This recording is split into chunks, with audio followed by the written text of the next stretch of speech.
process, but I would like to start looking at some of the more important things in that process that people need to start thinking about.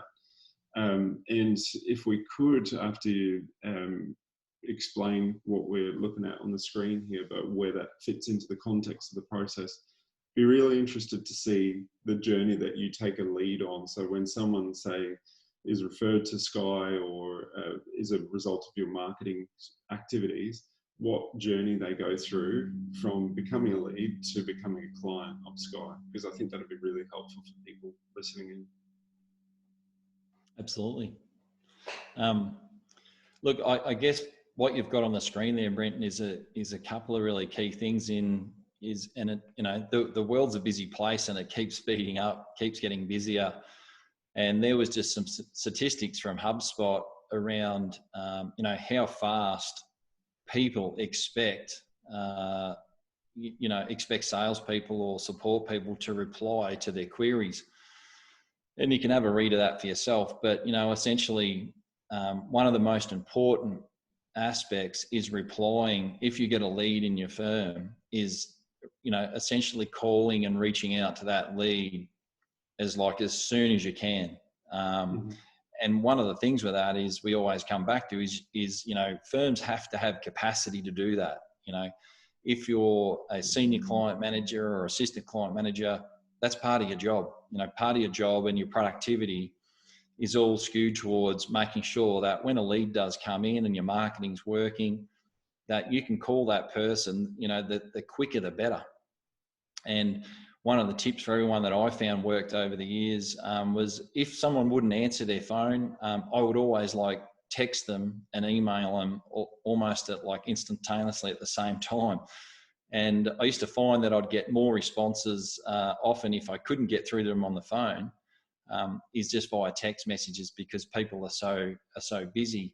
And once you start that dialogue, then you follow what I call laps, which is just leads, book an appointment, so appointments, and then presentations, and then sales. So I always follow the lap system. I think of it always, like laps of swinging the pool, just over and over, do that same process. So, I couldn't stress enough that speed is so critical, because if you don't call a lead that's coming in, you can almost bet that someone else has probably 2 or 3 people have called that lead before you. And, in today's world with SEO and all that, often people will, they'll get 3 or 4 different accountants and call them. And so in terms of sales, speed is critical, Brenton. Yeah.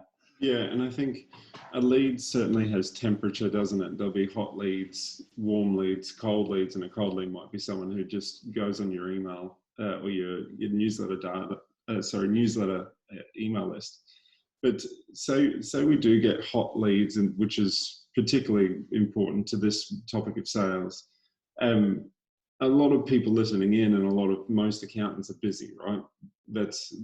Certainly over the last couple of months, incredibly busy.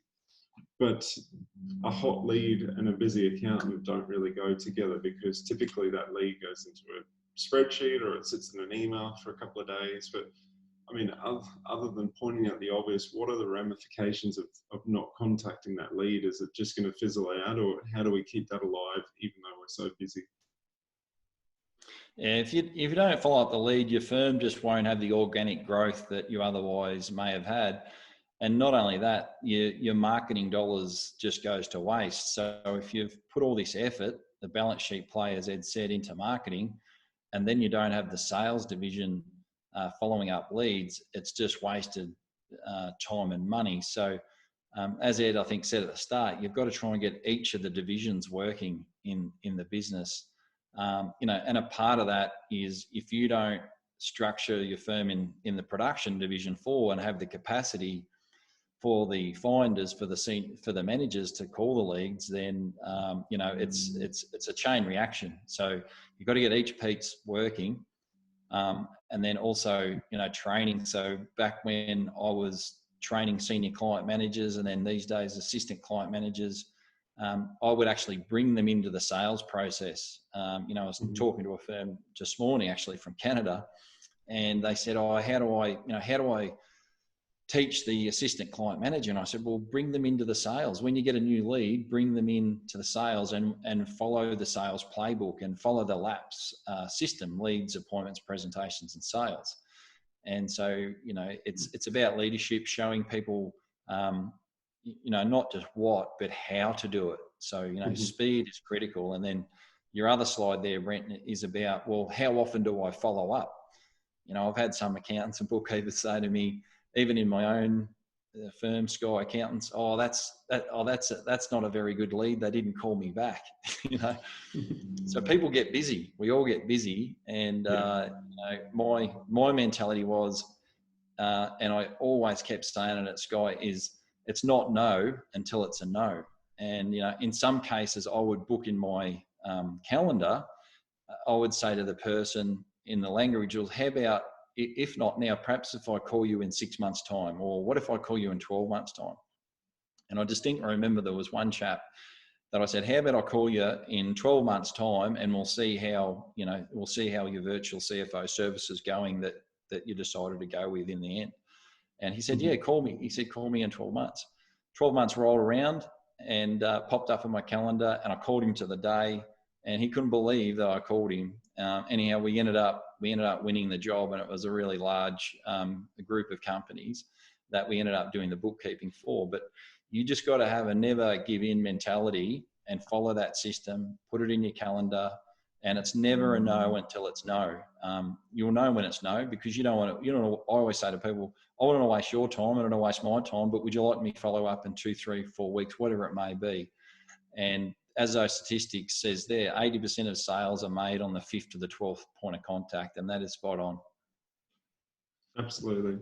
And I want to get into some of the finer details of those systems that you're using, but I just don't want to overpass one of the most important pieces of the puzzle, which you touched on there in terms of capacity planning.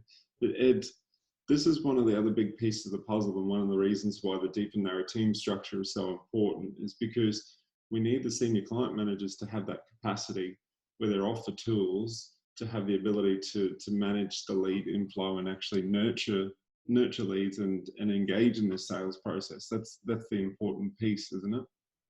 Yeah, absolutely. I mean, I know some listeners are sitting there and saying to themselves, yes, of course it's common sense to get onto the lead and the client as fast as possible, but how do we do that?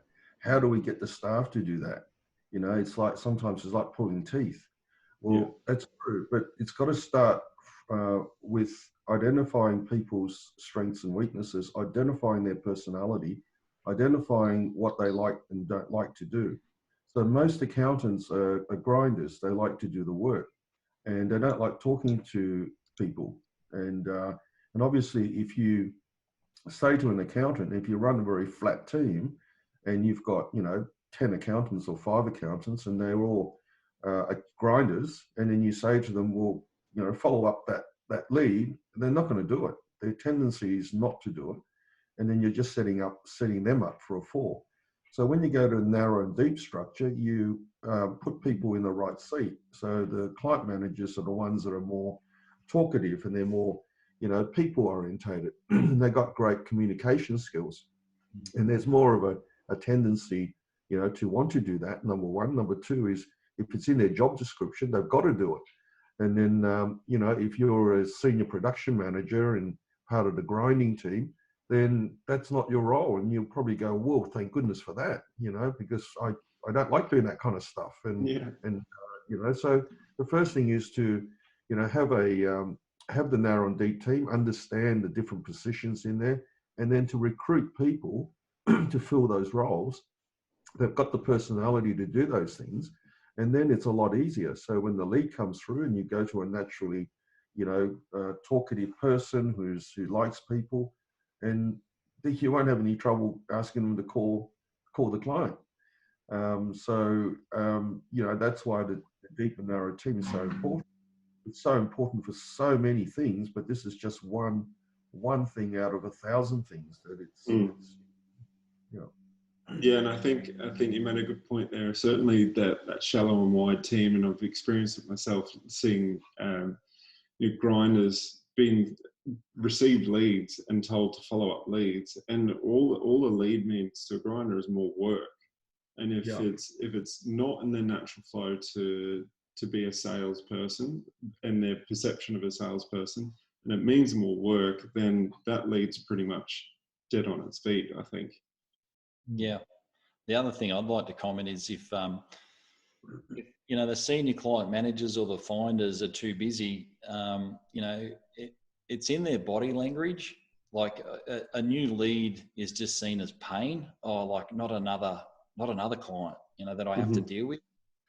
And, we can't sort of often hide our body language. So, that creating that capacity and getting that team working so that the finders do have the ability to follow up the leads and think, oh, great, this is a new lead, not think, oh no, it's like, this is just more pain. I can't do with any more work. So, it's that's sort of more like a real helicopter view of the situation. Yeah. Yeah, no, that makes a lot of sense.